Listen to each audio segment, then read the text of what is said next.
या दह्याच्या स्नानानंतर शुद्धोदक स्नान, कपाळाला पुन्हा गंध लावला जातो, पुष्पार्पण करून देवा पंढरीच्या राया,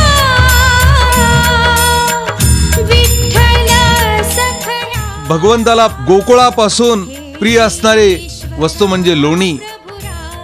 हे लोणी पुजारी आता भगवंताच्या मुखास लावत आहेत.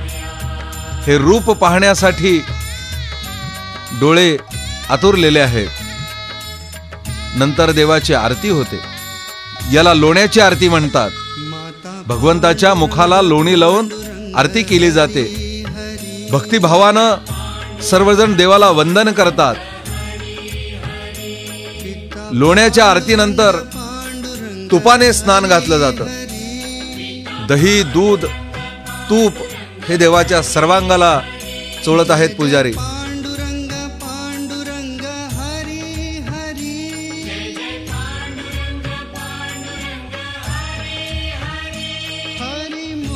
पुन्हा शुद्धोदक स्नान,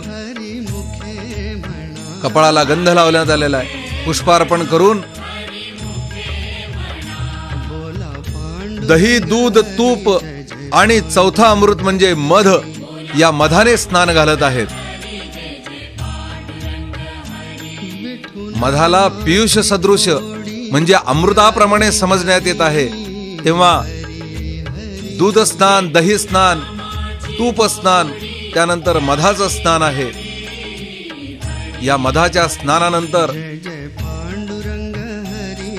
इक्षुदंडापासून म्हणजे उसापासून निर्माण झालेली दिव्य शर्करा, या शर्करेनं परमात्म्याला स्नान घालण्यात येत आहे.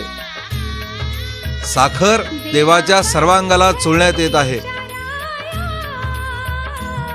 पय, दधी, मधु, घृत, शर्करा सहित पंचामृत स्नान. या पंचामृत स्नानानं नित्य पूजनाला आणि नित्यक्रमाला आरंभ होत आहे. पांडुरंगाचं हे पंचामृत स्नान सुरू आहे. रंग दिसे सावळा, हरी तुझा रंग दिसे सावळा.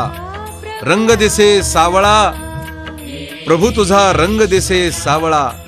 पहाटेच्या प्रहरी करीतो न्याहारी, खाई लोण्याचा गोळा. हरी तुझा रंग दिसे सावळा, हरी तुझा रंग दिसे सावळा. पंचामृत स्नानानंतर वैदिक मंत्राने देवाला अमृताभिषेक केला जातो. या अमृताभिषेकाच्या वेळेला अनेक वैदिक मंत्र म्हटले जातात. प्रामुख्याने पुरुष सूक्त, श्री सूक्त इत्यादी पवित्र अशा सूक्ताने अमृताभिषेक देवाला घातला जात आहे. अत्यंत मनोहर असं सुंदर भगवंताचं रूप, अनेक संतांना भुरळ घालणारं हे रूप बघून सर्व संतांनी या रूपाचं वर्णन केलेलं आहे. रूप पाहता लोचनी सुख झाले हो साजनी. तो हा विठ्ठल बरवा, तो हा माधव बरवा. असं हे भगवंताचं नयन मनोहर सुंदर असं रूप हे या काकडा आरतीच्या वेळेला, विशेषतः पंचामृत अभिषेकाच्या वेळेलाच पाहावयास मिळते.